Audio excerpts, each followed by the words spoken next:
I narrate audiobooks for kids in YouTube, and I am finding it very difficult to make it more engaging. Okay. Do you have any tips? When you're telling stories to kids, it's always better to be very animated. The modulation should be such that their attention is caught within no time. So if you're actually looking at an example, if I'm saying once upon a time there lived a lion in the forest, and a little mouse was his friend, and the lion said, "Who is there?" This is, yeah, you are narrating something, but it doesn't have the animation.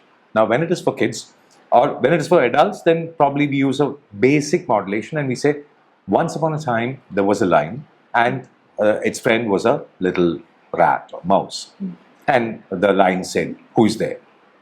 This is for adults. Yeah. Now, when it comes to kids, you better be very animated and say, once upon a time, there lived a lion. And its friend was a small mouse. And the lion said, "Who's there?" So that difference in animation will grab their attention. Now, the essential thing is, are you visual about it? Okay. When you're narrating the story, you better be visual in the sense, give enough pauses for them to think. Yeah. And probably explain how the lion was. Or the story, if it doesn't have the explanation, you pause and give the explanation. So, to grab the attention of a child, the child will have 100 questions. Allow them to ask questions in between also.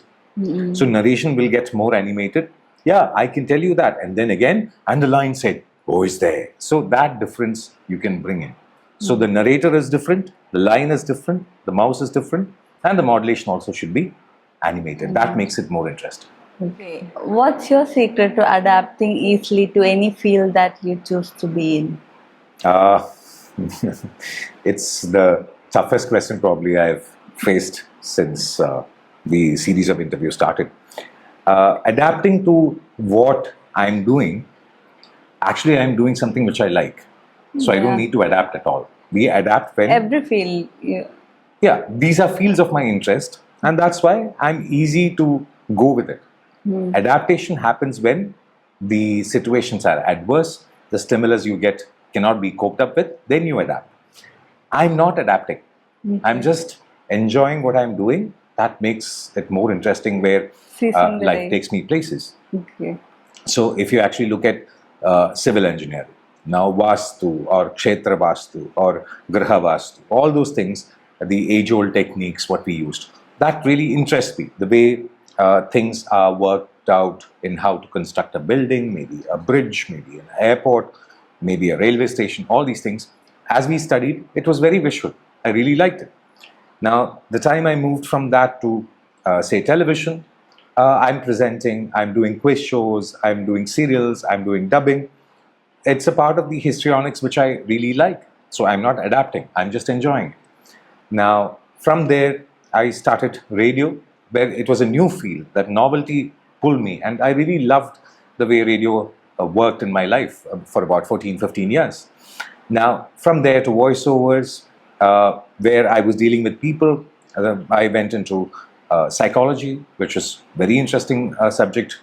Probably at the age, very tender age, when I was in my 7th standard, my maths sir, Thomas Joseph, he was the one who put me into psychology. So I never adapted. I really loved it, so I went into psychology, even specializing emotional intelligence or hypnotherapy. Writing what I know, that also helped me. So as far as I can look back in my life, adaptation was much less. It was more of enjoying or living my every moment. Okay. The next question is not just a question, it's a general wondering of mine. As a polyglot, what benefits do you enjoy the most? I know that knowing more than one language can make life more fun. So what's your answer? See, it's not only language, be it any subject. Whatever you learn, it's never gone for waste, because somewhere you will apply that. Let's take the case of one of my passions, which is mural paint. Now, if you are to learn mural painting, then you better know anatomy. Now, if you are knowing anatomy, then you are just drawn the picture. How about the emotions? Yeah. Then probably you have a better understanding if you're a dancer. So if you know dance and mural, then you can correlate the positions and the postures. You can correlate. Now, if you're an engineer, then for a dancer, he knows what he needs on a stage. Okay. So if you're an engineer who's a dancer and who knows mural, then probably he is better off designing that stage better, or better off designing that hall better. Yeah. Now, if it is a person who is a voice artist and an engineer who is interested in dance and mural, I can design a hall which is good for an artist and the acoustics are good so that the listener enjoys it more. Now, how about me being a presenter on the same stage? Okay. So, whatever you learn, it is how you put to use rather than why did I learn. Most of us learn something and say, why did I learn all that? It is putting it to practice which will actually help you in making it worthwhile. Now, learning different languages, going to new places, once you learn the language, you understand the source of that language, you understand how it evolved, what is the history of that land. All those things are based in the language itself. Yeah. Now, take the case of the language Sinhala. In Sri Lanka, they speak Sinhala, and I came to know that Sinhala is derived from a language called Pali, which existed in India during the time of Buddha. It adapted a lot from Dutch. Oh. So then you know the source. The Dutch were ruling there. Yeah. You know that Indians went there. You know it was time during Buddha. So you know Dantakumara and Hemapala went there. So the whole of history of Sri Lanka, you can learn through languages. Okay. Take the case of Philippines. The language they speak is Tagalog. Now Tagalog, the language, it derives a lot from Spanish. Now why is Philippines called Philippines? Because King Philip from Spain, who spoke Spanish, came there. Okay. So he brought the language along with it. So when you actually say in trabajo in Spanish or Mexican, it actually means work. In Tagalog also, trabajo means work. So a lot of things kind of relate. Yeah. So you compare and contrast and learn, which will make what you learn worthwhile. And the way you use it, it will be on a different plane.